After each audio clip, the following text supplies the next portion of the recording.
I know that you are most likely acquainted with the expression that you should never judge a book by its cover. And I am moreover certain that you are aware that it is in essence a metaphor, suggesting that we should never really judge anything, or more to the point, anyone, any people or any person by their mere appearance. I am all the more certain that, like myself, all of you probably have done just that at one point in time or another.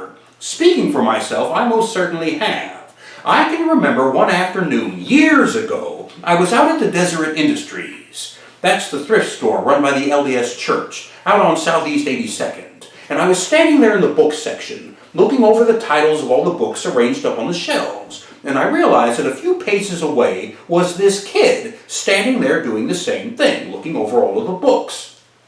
Now, in glancing at him, I first judged him by his clothing.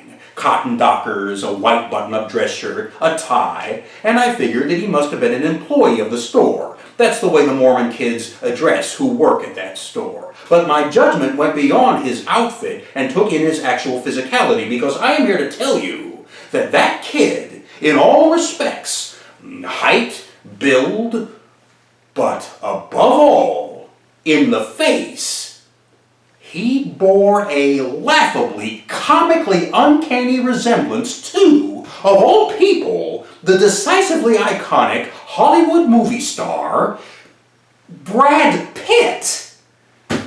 He could have been his doppelganger, his evil twin, because in that face, in the physiognomy, all of that arrogant cockiness, all of the borderline narcissism, all of the malicious mischief which Brad Pitt conveys in the characters and the roles which he generally portrays, it was all there in that kid's face, standing there looking at the books.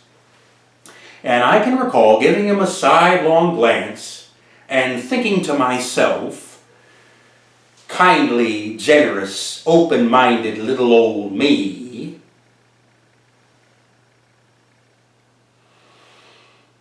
you little punk-ass bad boy, rebel without a cause, good time Charlie, Joe Cool, Johnny come lately, cock of the walk, hot to trot, heartthrob, lady killer, juvenile, delinquent little punk-ass thug.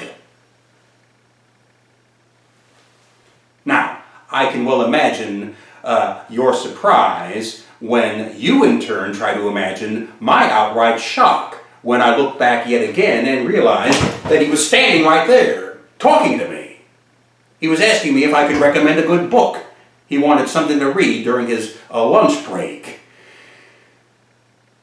And in that moment, all of that judgment which I had rendered was met with sheer dissolution, shattered, because come to find out that this kid was just a great big, polite, courteous, kind sweetheart with a smile, genuine, friendly. The genuine article. You'd think I would have been ashamed for passing judgment as I thusly rendered, but as I say, I was too caught up in the shock of the moment at having that judgment so abruptly revoked. I don't even remember what I told this kid. I think I recommended a few potential titles, some literary genres that he might have found interesting. I might even have given him one or two words of advice about being careful not to judge books by their covers. And I can still recall his response. He thanked me, and then, and here is the point, coming from anyone else, I would have thought, you con man, you sham, you faker. At best, you overly theatrical melodramatist. But from this kid, as I say, there was nothing disingenuous about him at all. It was absolute sincerity.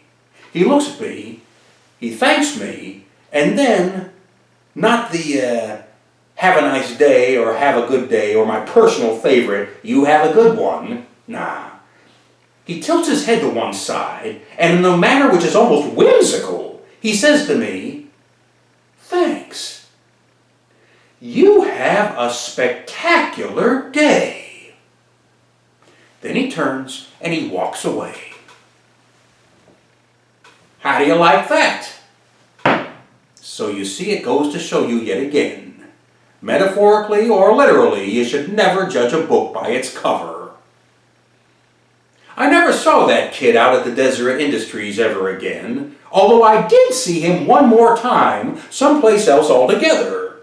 I was downtown waiting for a bus, and I noticed up behind me came this group of kids, not unlike a Boy Scout troop or a church youth group or a bunch of grammar school kids out on a field trip doing some civic-minded good deed, handing out food to homeless people or picking up aluminum cans for recycling or pulling weeds in a vacant lot, that kind of thing. And this group was no different. They were picking up litter all along the sidewalk. And just like all of those groups, it had a supervisor that was overseeing everybody, keeping an eye on all of these kids. And turning around, I looked to see that self-same kid, the Brad Pitt look-alike from the Deseret Industries, right there with all of these other kids picking up the litter. Exactly the same as before, except for two differences. He wasn't smiling this time, and he was dressed differently. He wasn't wearing the cotton dockers and the white button-up dress shirt and the necktie. This time, he was dressed exactly like everyone else in the group.